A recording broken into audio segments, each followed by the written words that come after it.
Son. Skin to skin, bones to clones. Never leave your mind.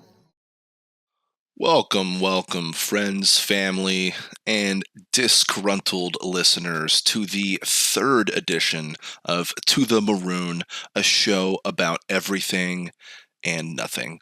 I am your host, Danny, aka Mr. Maroon, and I am going to be honest, I had some difficulties with this pod because I recorded this, I think, several days ago now. And my first attempt I recorded before that, and it didn't work. Like the whole podcast had no audio for some reason. And then the second attempt I did, I got the beginning. I had this baseball thing that I talk about, this portion, and then I paused it and I came back from the pause. And for some reason, I sounded like Alvin and the Chipmunks. You remember that? You know what I'm talking about? Doot, doot, doot, doot, doot, doot. Like everything was high pitched.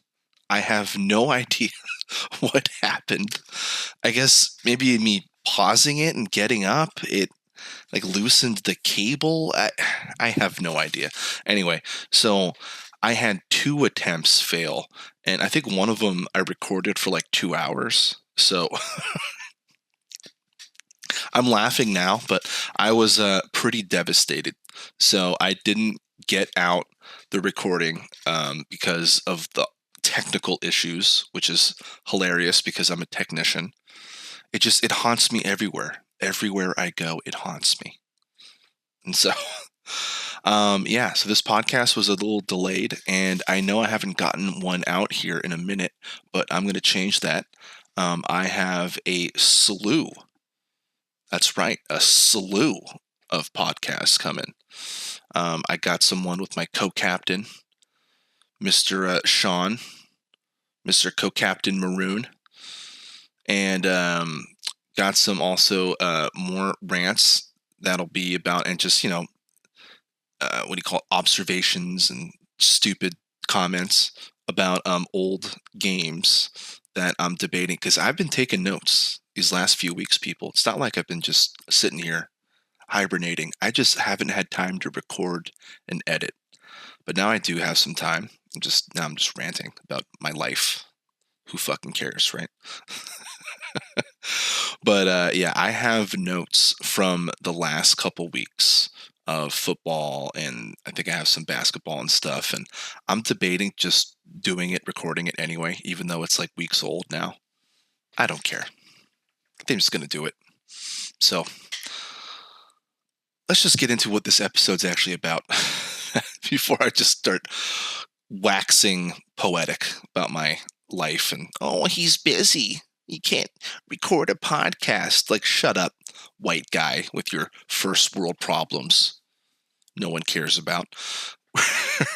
We're going to talk a little week 7 football in this podcast, which, again, I know is delayed, but I told you why. I'm so busy. Oh, my God. I have a full-time job and no girlfriend. So I know it's delayed for you 5 listeners. I know, but we're going to talk about week 7 NFL. I'm going to be ranting a little bit about the subscription model, which I just love. And also why the Niners can't beat the Chiefs. So, yeah, it should be fun. Buckle in. Take us away, Philosopher. 100 ball, boy. Give it. West Coast back in the fold, bringing the fire like that Santa in a window. Sooner or later, gotta acknowledge this game. OG balance with that Minecraft thing. Hood to hood connections all across the globe. Putting these vibes back where they belong. Been better since I stepped onto the scene. Kind of lyrics make your mama wanna sing. Unlock these doors, let me in. It's a philosopher with the gift of being. Musical tracks beginning to the end. California. All right, well, I think this is going to be my third time recording this, so I really hope third time's the charm. So Here we go. You might even notice that the lighting looks different and everything, different shirt if you're watching on YouTube. Because, yeah, it's a different day. Yeah, thanks, technology. Once again, technology has let me down. It has let us all down. And AI is going to fix everything. All right, getting off track. Here we go. Let's get to this is the meat of these sports podcasts. I feel like is the football.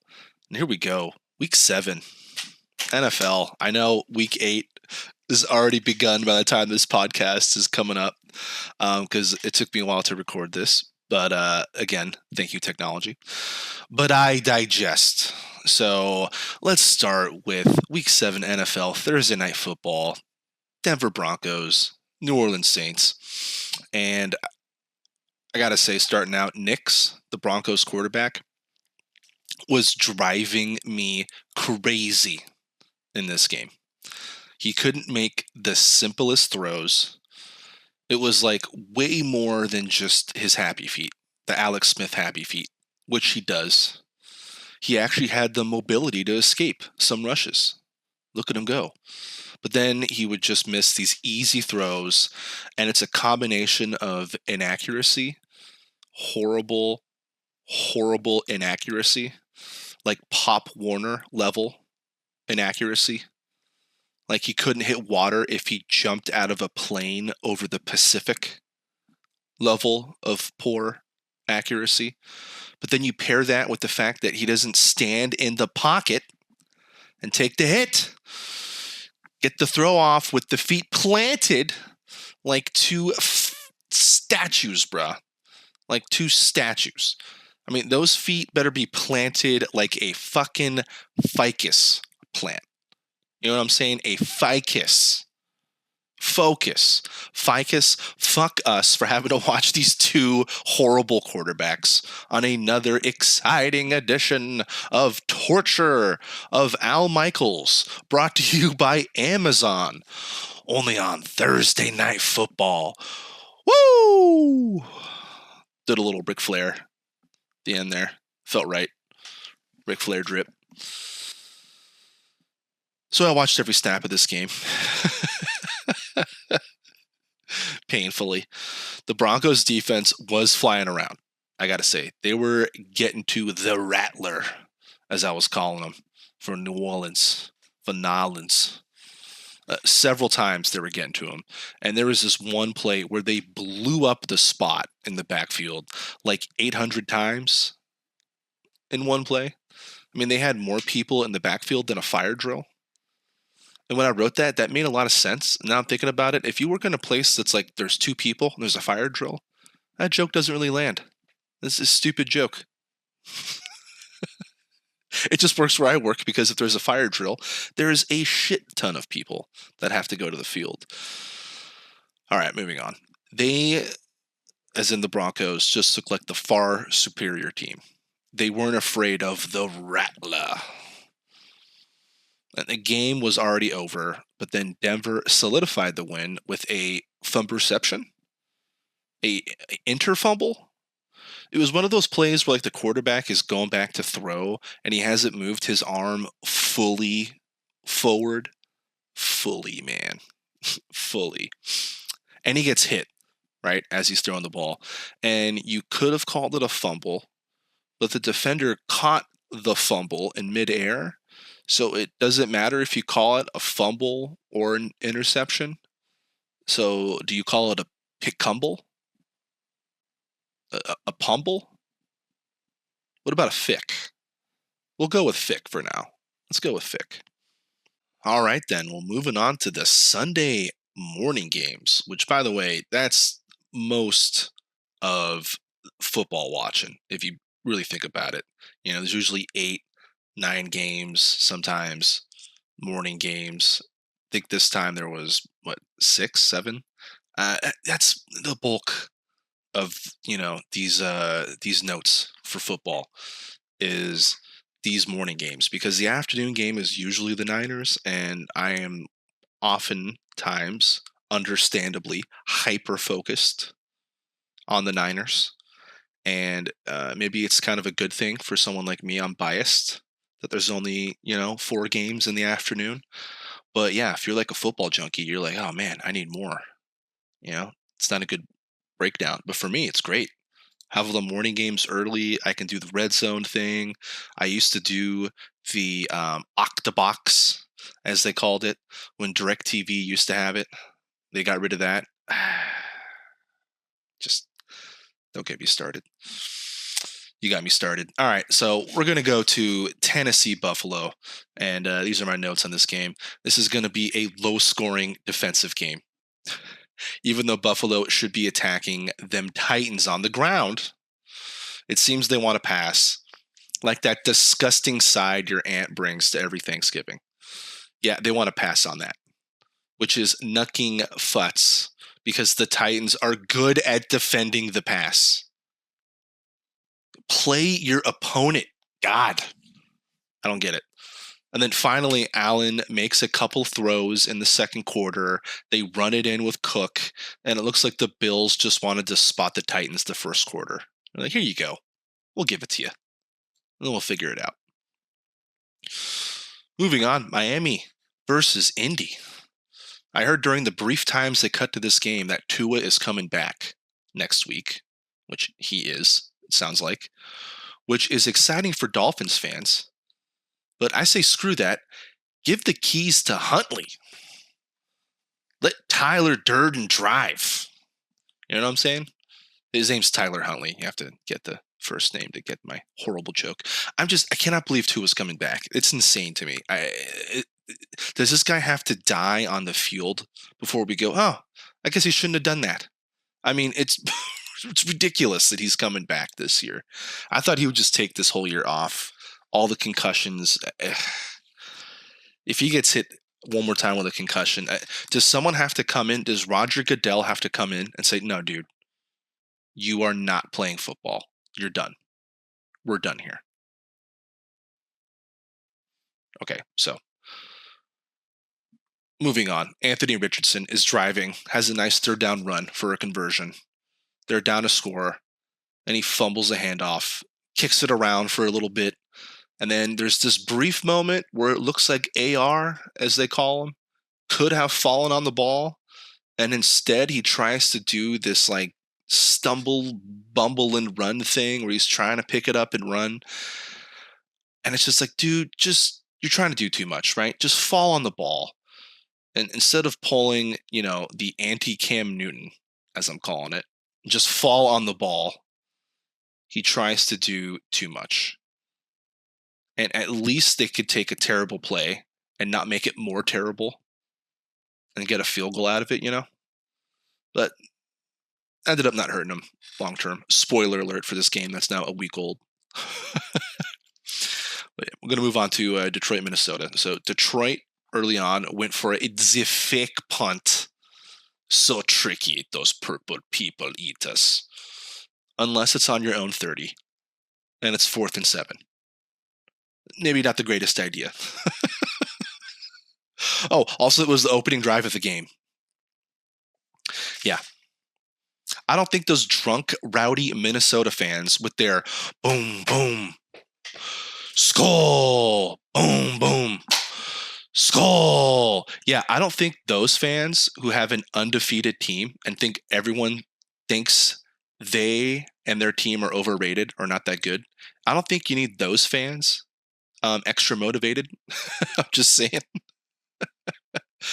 And then what happens? Minnesota in 2 plays gets a touchdown with Ron Jones, the tone setter.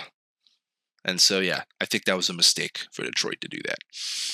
Then Montgomery gets hurt, and the Lions after that have a pre-snap penalty on 4th and inches where they were going to go for it again on their own side of the field. And I think that's kind of the problem with going for it in 4th down or going for the fake early on and super early in the game. You almost kind of have to go for it every time now. Like you're kind of locked in. So the Vikings actually end up giving up a touchdown. Their first time allowing a touchdown in the red zone all year, which is pretty crazy. Since we're like halfway through this season now. And it's a nifty play to the Lions Gibbs. And I hate to say it, but for a play, he looked like Barry Sanders. He looked like Barry. For a play, he looked like Barry. And no, not the crazy murdering person that the guy from SNL plays. No, Barry Sanders. Because he fakes out this defender with like this head fake and then change of direction. It was just chef's kiss. It was nice. And then Branch later on makes this beautiful diving interception, looking like Chris Cotta out there. And sometimes you remember, like, oh, these DBs, they're just wide receivers who want to hit people. Or they like ruining parties. I don't know. It's one of the two. I get it. I like ruining parties too. I just show up and I'm like, hi. They're like, party ruined. With your vibe. So the Vikings get super lucky early in the third. They had a fumble return for a touchdown by who else but Branch. Why don't you make like a tree and branch the hell out of here? Is what he said to the Vikings. But no. The Vikings wide receiver stepped out of bounds on review before the fumble. And I love this. And then I said, and that led to a ... This is now the third time I'm recording this. This is now the third time I have not written down what happened to finish this drive. And I think it's hilarious. I'm going to leave it in. Again, I'm an idiot. I'm a maroon. So you'll be in suspense as I am. Because I have no idea. I'm assuming they got held to a field goal, but we'll never know. We'll never know unless you just look it up. Then we'll know. You'll know. I got to move on to Cincy Cleveland. The Bungles and the Browns started the game with a bang. Started the Week 7 weekend with a bang, actually. With a bang. With the Bungles returning the opening kickoff. It was a nice little toe tapping on the sideline, touchdown to get in the end zone. I guess to get a touchdown, you wouldn't have to get in the end zone, so it's kind of redundant to say that. And in true Cleveland Brown fashion, they had a decent drive early, get you all excited, and then on 3rd and 4, they run the ball with Chubb. They gave him a little Chubb. Except the Bungles were ready for it, and they stuffed that Chubb. And it made me wonder, I'm sorry, I had to do it. And it made me wonder two things. One, were they planning on going for it on 4th down? Because who runs it on 3rd down? Unless, number 2, the Browns are just stuck with Watson, and they know he sucks. This is before the injury, by the way. But they are paying him, because they're praying that he gets hurt, which, spoiler alert, they are paying him way too much money. 5 years, $230 million. I'll repeat that, $230 million. They are stuck with this guy. And then he looks seriously hurt. No contact injury is always bad. Never good. And you can just tell by his reaction too. And they showed the replay on the red zone a couple times. It was enough. In slow motion too, it was hard to watch. These players, they give up their bodies, man. And the least they could do is cover the spread. That's all I'm saying. Okay, moving on to Houston, Green Bay. Texans, Packers. And this game and the Minnesota-Detroit game are easily the best of the early games. And Houston does get an early gift in this game where Love throws a pass that could have been picked off 2 different ways from Sunday. And instead, they had to settle for a field goal, which usually isn't a good sign. And it was not. Houston, another spoiler alert, it was not. Yeah, jumping ahead. But then Josh Jacobs, he broke the drought. In this game, he scored a receiving touchdown. Most receptions ever. I think it was 200-something without a touchdown. Now broken. Good for him to get that shit off his back. Just, there you go. Go deal with that. Someone else.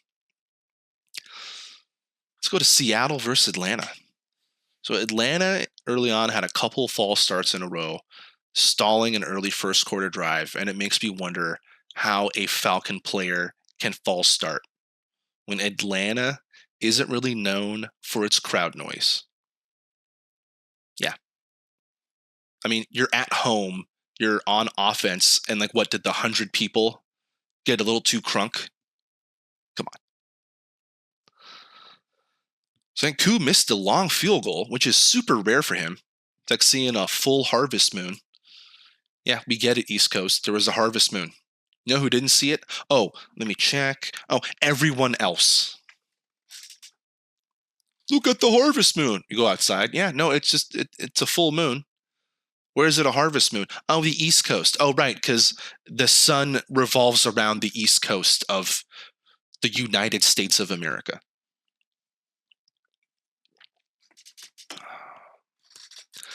Got that off my chest. Bijan, every once in a while, looks like he's clearly the best running back in the league. Why doesn't he look like that every game? Have 100 yards and a touchdown every game. That's what baffles me. Like, they actually have a quarterback now. Not Desmond fucking Ritter. Ritter? I barely know her. Is this thing on? Bijan actually does get his touchdown later on in the second. And this makes this an actual game, which is nice. Then moving on to the last of the early games. Philly versus the Giants. The New York variety. And I wrote down early, which I think is hilarious, that this is a dangerous game for Philly. Because it's a game they should win. And Philly is letting teams hang around this year, which they are. And a big part of that is because Philly continues to not score in the first quarter. It's crazy this is still a thing. Like, I don't think it's a good sign going forward. The fact that they can't score in the first quarter. And by the way, they kept that streak going this game. Crazy. It's like they just are asleep the whole first quarter. Then they go, oh yeah, playing football. Huh. What's crazy is that also both starting left tackles are out in this game. And it just seems to be one of those low-scoring divisional games where they both know each other's moves like two boxes who will face each other 183 times. That's right, I had to look that up. That is an actual fact. The Philadelphia Eagles and the New York Giants have played each other 183 times. That is a lot of football. Then Jalen Hurts, on fourth down at midfield, drops a dime, like a Steph Curry dime, to A.J. Brown down the sideline for a touchdown right before the half. And the Eagles are starting to look like the Eagles of old again. They just need to figure out how to score in the first quarter. Wow. That's a thing. It's a thing. Now let's finish with a bang. I'm calling these the Avenger Endgame notes. Till Disney or Marvel sues me. But can you sue for a word? Avenger Endgame notes. Come on, it's just a word. Just a group of words. So I'm calling these fourth quarter notes here. Some of these are rapid fire. Some of them I might go into a little bit more detail. But let's start off with Seattle and Atlanta. I hate to say it, but Cousins does Cousins things. And he fumbles the ball at the start of the fourth. Seattle returns it back for a touchdown. And now Atlanta's down by 17. Game is over. Cousins is not a comeback kid. He's no Billy. And yeah, you know what? It held up. Atlanta did not come back because that is not who they are. Philly versus Giants. Not much to say with this game.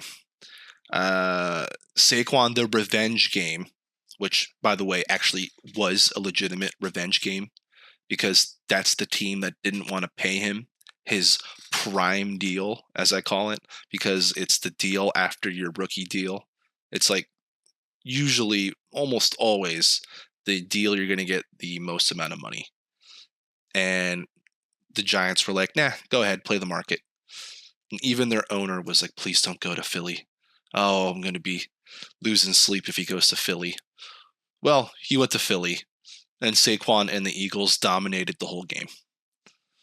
But was it really good Eagles or shitty Giants? Or both? I'm going to say neither. Houston, Green Bay.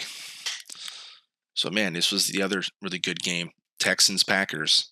And at the end of the game, Stroud just seemed calm for the Texans, even though he was 8 for 18 for 75 yards with almost 4 minutes left in the game. And then Stroud rolls out on 3rd and 10, hits the wide receiver Hutchinson, looking like Clutchinson. Am I right? Sorry, I had to again. And they get the first down. They take it down to 2 minutes. But then it looks like they got a little conservative, took the easy route. Some of the simple plays, the run, short pass thing, only leads to a field goal.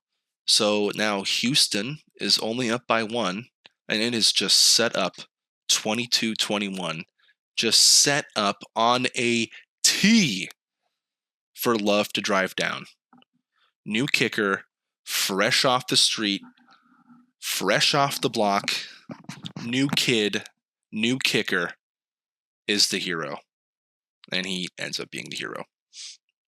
Love does almost throw a pick here to end the game.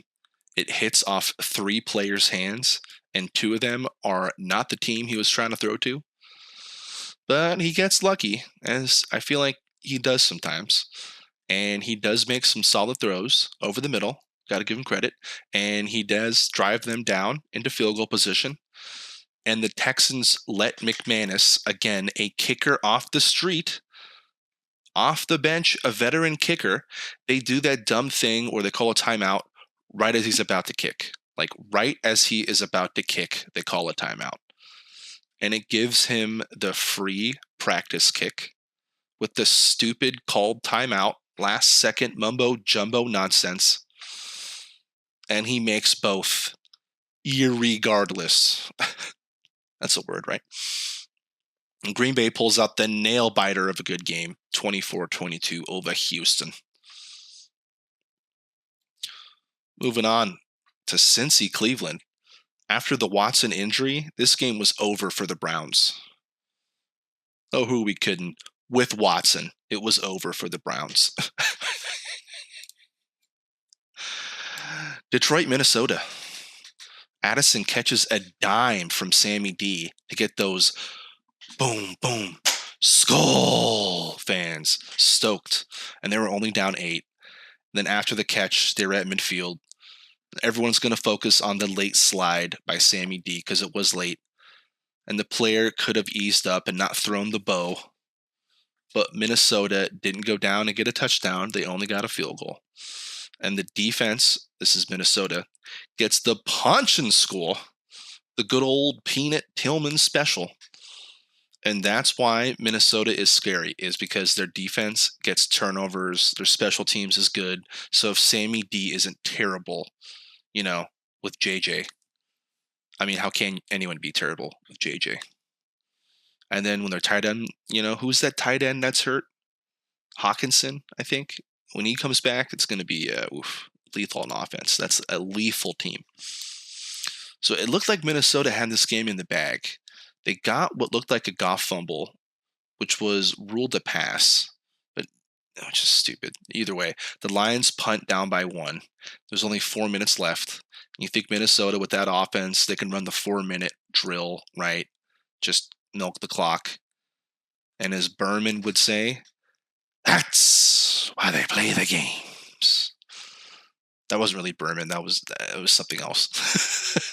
Something else entirely. And on 3rd down, Darnold doesn't hit JJ after rolling out. And the Vikings do have to punt, leaving the door wide open for Goff and the Lions to stave off the comeback. And what does Goff do? He gives it to Gibbs, who's had a pretty good year, Might want to tackle that guy. And then he throws it to St. Brown, the sun god. And just like that, boom, field goal range. They take off some time off the clock as they need to, and then bring in Bates, who makes the money field goal by Bates Motel, another big-time kicker, another big-time kick by a no-name kicker. Jeez. Talk much, Danny? Moving on. Miami versus Indy. I'm so glad this game got a lot of play with the red zone late, because this kind of lovely edge of your seat entertainment thrilling game was at a standstill 10-10. And AR is just trying to do too much. Anthony Richardson of the Colts just trying to do way too much. Ends up getting a field goal, and then Miami could have tied the game. And what happens? Miami's kicker Sanders misses. A little doink-tastic. Again, could have tied the game. And then AR does the thing he does best. Scrambles eggs. First down. Basically seals the game. Indy kicks another field goal, goes up by 6, and Miami can't score if she was drunk and horny. Tennessee Buffalo. Moving on to that game. Buffalo, everyone's survivor team, got saved. Buffalo takes a 2-touchdown lead late in the 4th. And when you're going against Mason, the Red Nose Rudolph, I think you can call that one a victory. Well, that's it for the early games, guys. And for the afternoon games, there wasn't much. I actually went to the Niner game at my buddy's house. He calls it the compound. It's not really his house. He's house sitting. But regardless, I watched the Niner game there. And by the way, at the compound, this house, it felt like the Winchester Mystery House. I mean, it was wild. There was this hallway that got smaller and smaller. I felt like I went into a Hobbit hallway. It's ridiculous. But yeah, for this game, this Niner game, we did everything we could. We ordered Lucky Chicken, as we call it, because we have to order chicken for a Niner game or any big sports game. We notice if we get chicken, seems to be the winning protein. We ordered the Lucky Chicken. We got red Gatorade. By the way, we got the Lucky Chicken from Tenders, if anyone's curious. We ordered red Gatorade, or not ordered, we brought red Gatorade. I wore my Patrick Willis jersey, throwback. Anytime I wear that, usually good luck. We did everything we could for this stupid Chiefs-Niners game. And what happened? I don't want to talk about it.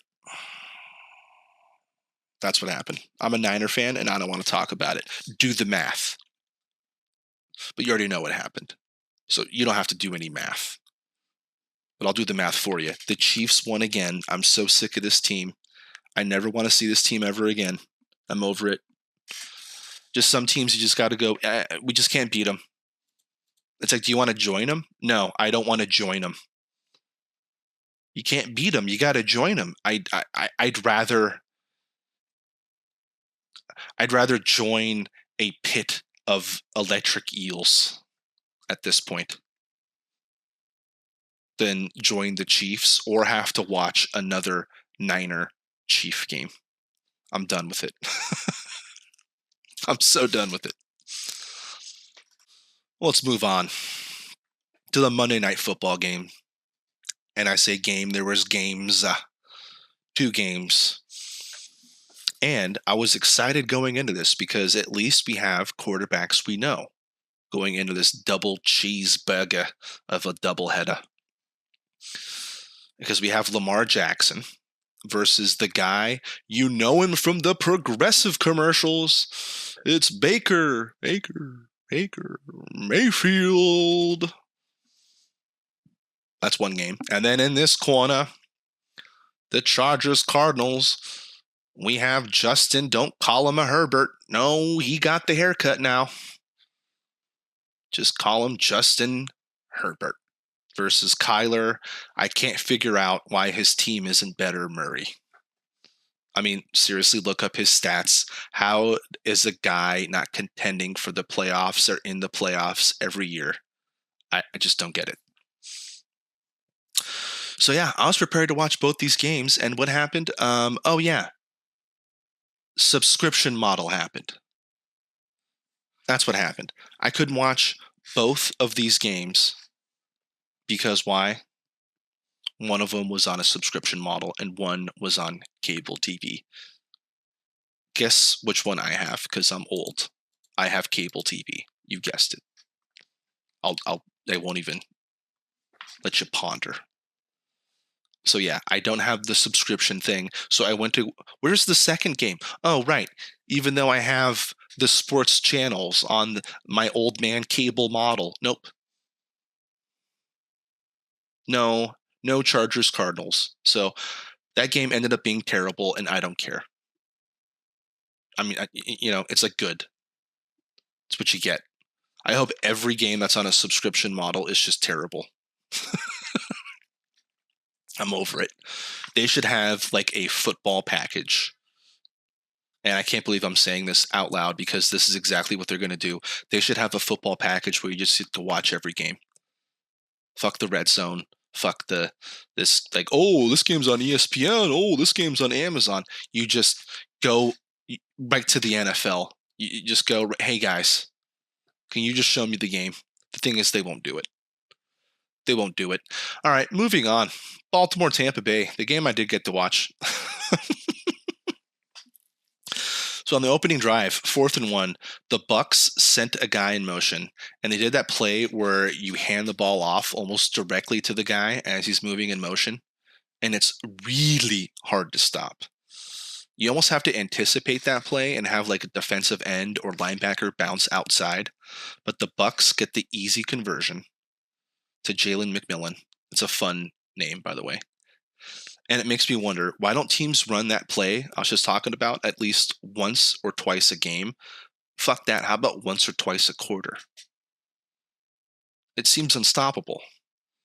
It seems like it's a really good short yardage play. There's that, and then there's that Chiefs play with Kelsey. Like it's a direct snap to him, and then he dives behind the fullback or the other tight end that can go in motion in front of them. I mean, both those plays seem kind of borderline unstoppable. I don't know why they don't run it all the time. They is in every team, but what are you going to do? All right, so Baker hits Evans on play action. And the things I wish the Niners did, especially on first down, play action. But I digest. Hitting Evans is just hilarious, though, by the way, for the touchdown this early in the game, because it was the one player my buddy didn't need to score on it for his fantasy. I know I want to talk about fantasy for a second here. He told me I didn't need this one player to score. He had Baker Mayfield. He was going against Evans. And the one thing he didn't need was Evans to score.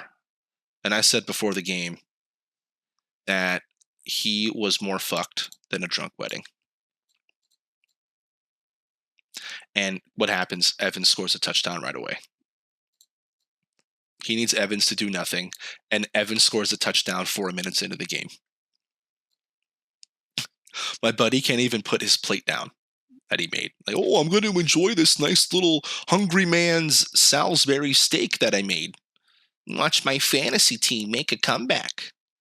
Watch my fake, non-significant fantasy team make a comeback with my little Salisbury steak. And then boom.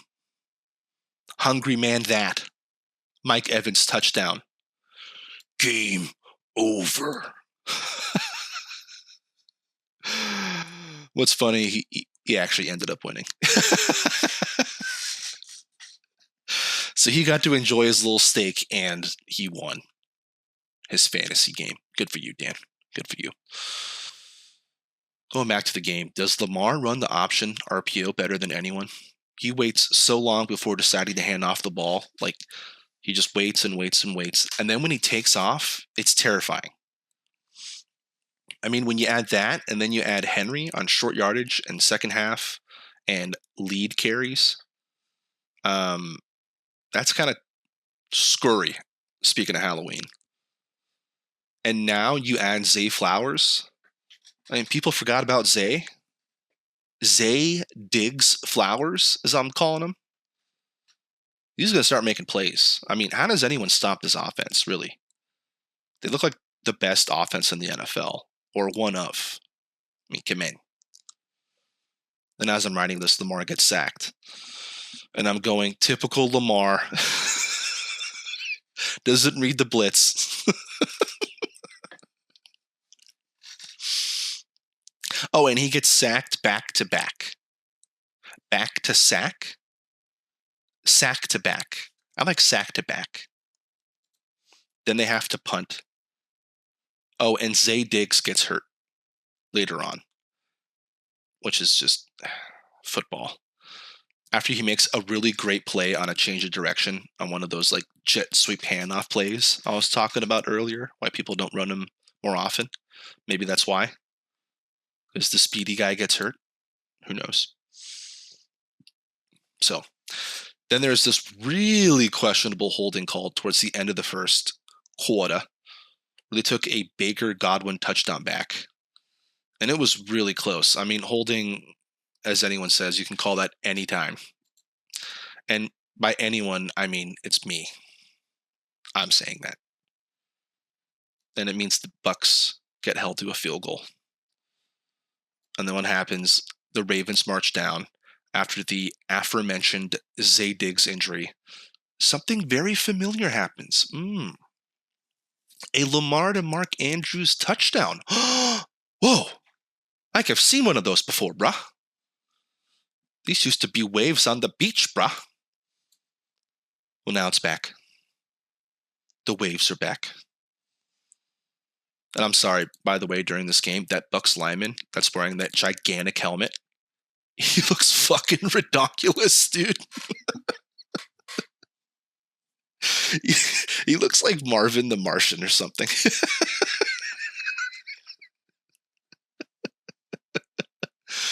He looks like someone inflated a fake helmet. Like someone just put like a bunch of air into a fake helmet. He looks like a Pit Boy Jr. All right. It's enough. He cares about his safety. Come on, Danny. Baker looks good for the entire segue here. Baker looks good for the entire drive in the second quarter. He has a pass to Evans. On the play, he pulled his hammy. Oh, man. Everyone's getting hurt. Poor Bucks. They lose Evans and Godwin. But that was a great throw that Baker had. And then he does that thing he does, Baker Mayfield, that makes you scratch your head. He holds the ball forever. He does some Big Ben pump fakes. Then he fires a rocket to the right, and it gets picked off. I mean, he held it so long, I saw a turtle outside my window. He watched the play, and he rolled his fucking eyes with boredom. And he left. And then Baker throws a pick. And the defender was in front of him. The wide receiver, the whole time. So Baker sometimes looks like an MVP, and then he makes you go, bro, what the fuck? What are you doing? You know, football is so complicated. I've been watching it for decades, and I just learned something new on Monday Night Football. Aikman was saying how the defender can actually step out of bounds, then establish himself back in bounds, and then pick off the ball, and that is legal. By the way, an offensive player can't do that, but a defensive player can. Did not know that. Maybe it's because the rule book is the size of the Harry Potter franchise. Just saying. And Lamar, going back to the game, has a touchdown called back, a rushing tug called back for holding. Again, holding and pass interference. It's a super questionable holding call. And then you kind of wonder if it's a makeup call. They even said it in the broadcast. because now they've evened out these terrible holding calls, and they've both taken back. I like taken back. They both taken back touchdowns. They didn't take them back. They took them back. But it's not took them. It's took them. It's like one word. Duke took them.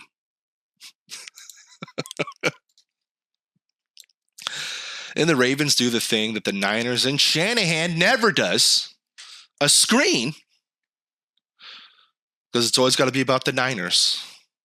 Why don't we run screens?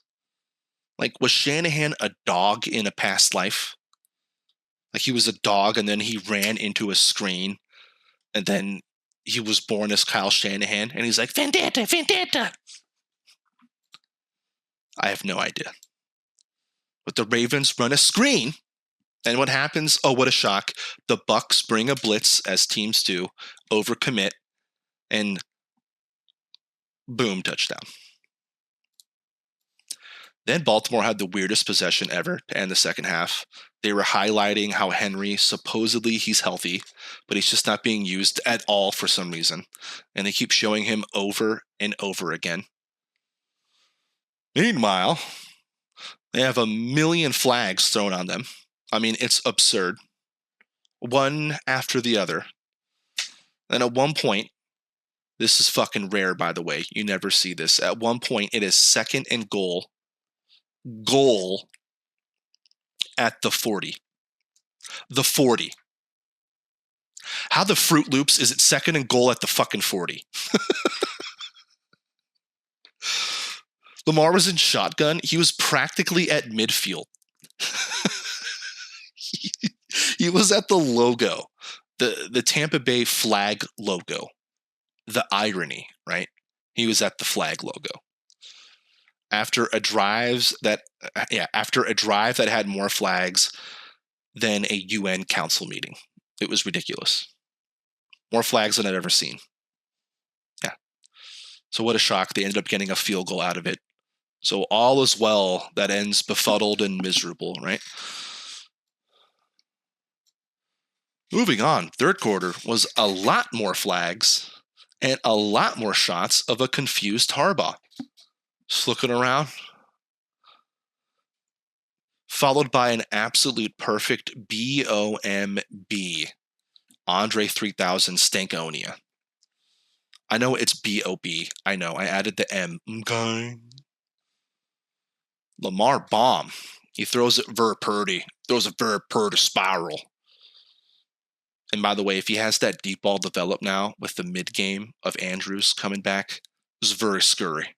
It's very scurry. You just hope Flowers isn't like really hurt.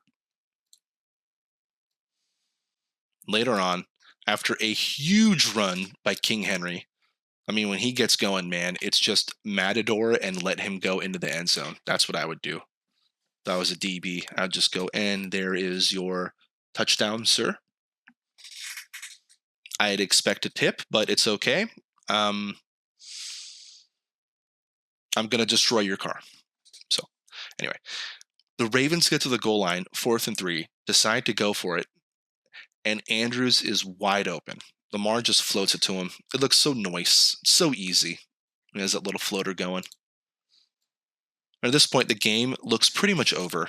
34-10. Ravens are up, have the ball, second down, 4th quarter. And Lamar throws a backwards pass. He throws a backwards pass behind the line of scrimmage to Zay Diggs. And the Bucks take it back for a touchdown. What? A crazy touchdown too, where like the Buck defender, he's like carrying like a million people, like it's a rugby scrum all the way in. It was crazy. But turns out he was ruled down. So no on that touchdown. That was my best Mutombo. R.I.P. Mutombo. That was my best Mutombo. I couldn't really do it. No. It's like sinister.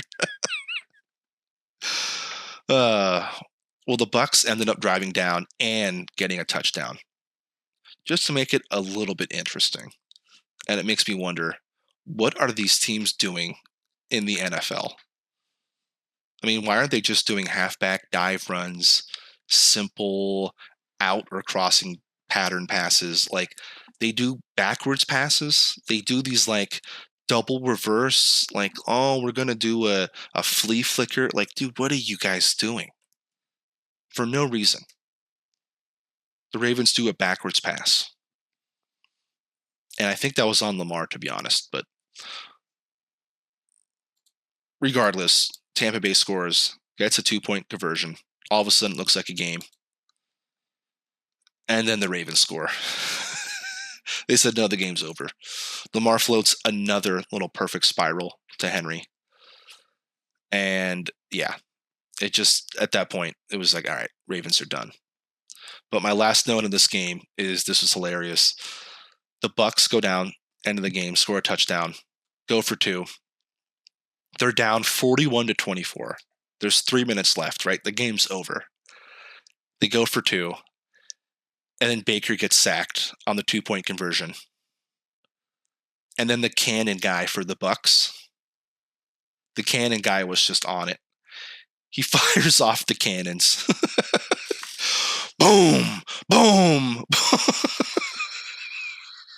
It was so fucking funny. It's almost like he had a DraftKings parlay on like the over, and then he needed his quarterback to be sacked. And then when Baker got sacked, he was just super excited. He had to let everyone know. Just boom!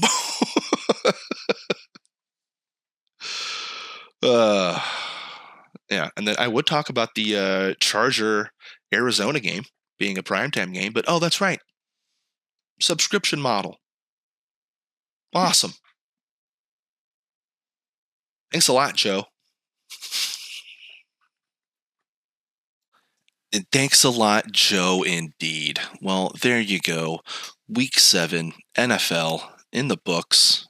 Been in the books for a while, but at least now the podcast is in the books. And I can't wait to break down some even older sports and sports moments.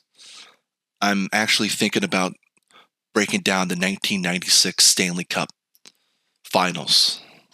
So get ready for that. All right. Have a good week. Or don't. Have a terrible week if that's your thing. If you're one of those people. What is that? A sadist? A masochist? I'm too lazy to look it up, and it's right there in front of me. All right. There you go. Ended on a low note. Put me in a twist. When we die, who's gonna cry? Does anybody say goodbye? Does anybody ride? Who's gonna funk with me down the way? 100-bar episode by your boy The Train, aka the Philosopher, building back the tracks back to back to back. Believe that. Yeah, he gave it to me, so I'ma give it back. Yeah, he gave it to me, I'ma give it back. Believe that. He gave it to me.